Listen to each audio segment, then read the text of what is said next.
All right.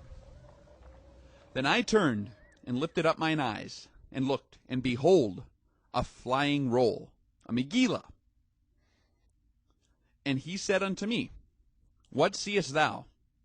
And I answered, I see a flying Megillah, a roll. The length thereof is 20 cubits, and the breadth thereof is 10 cubits. Now, if we do the math on this, that works out to be 34.3 feet long. There's 20.6 inches per cubit. And if you want to figure out the diameter, you can do the math, and it comes out to be about 5.5 feet in diameter, this flying Megillah. So Zechariah sees this flying roll, 34 feet long, 5.5 feet wide. Basically a single cylinder, as opposed to a scroll with two rolls rolled up together.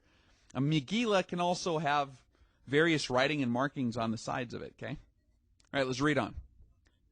Then said he unto me, This roll, or this Megillah, is the curse that goeth forth over the face of the whole earth.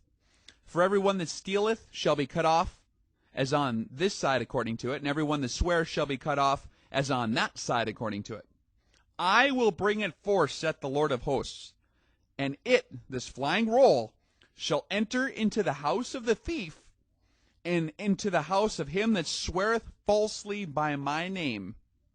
And it shall remain in the midst of the house, and shall consume it with the timber thereof and the stones thereof. Okay. So far we have this 34-foot-long flying Megillah that flies through the air and kills people by slamming to their houses and consuming even the stones thereof. And it leaves a residue. Okay, let's read on. Then the angel that talked with me went forth, and said unto me, Lift up now thine eyes, and see what this is that goeth forth.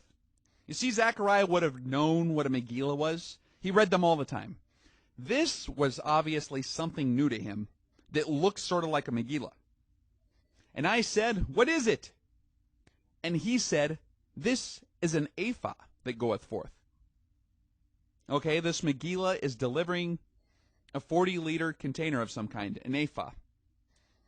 He said, Moreover, this is their resemblance through all the earth. So there's more than just one of these. According to this is how they look throughout the entire earth. Okay? This is where it starts getting really, really interesting.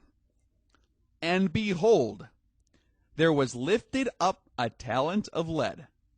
And this talent of lead that was lifted up is an Isha, not a woman, but a fire offering, that sits in the midst of the ephah, the 40-liter container.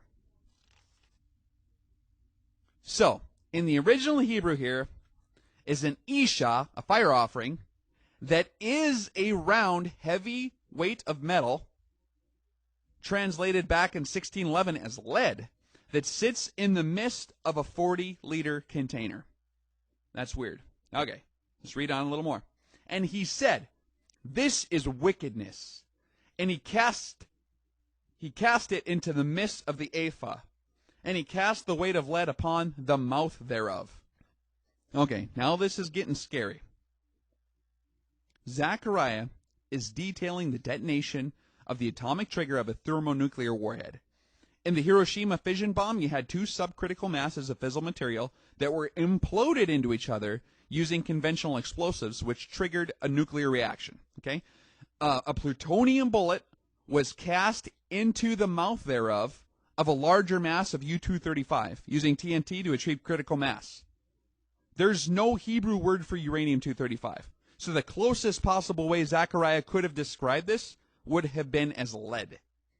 Uranium actually turns into lead as it encounters radioactive decay.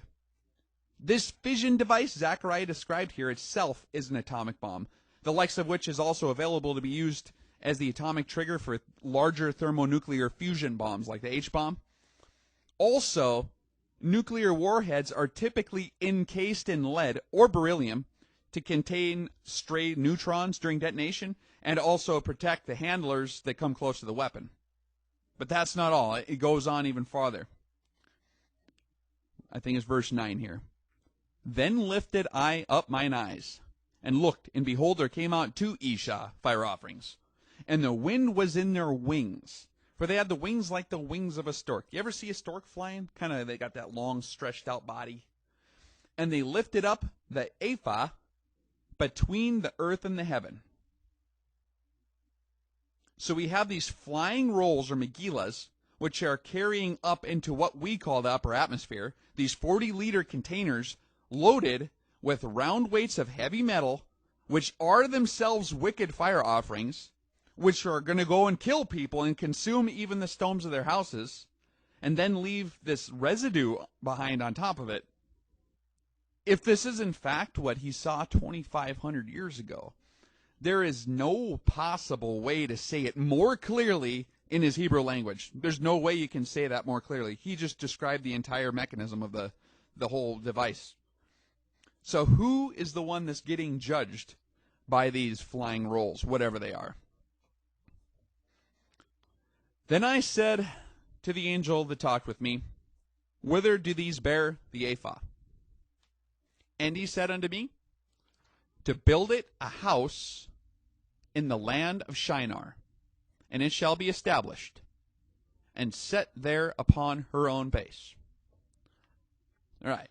To build, that's to establish, to cause, to continue.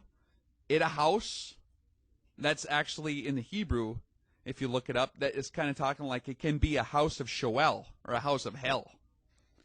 And it can be established, or it shall be established. Set up, erect, set upright, like you would set a vase upright. And set, that's to lay down or deposit, actually. There upon her own base. Resting place, base. So basically what this is saying is this ephah, when it arrives to wherever it's going, its destination, it deposits the wicked fire offering there.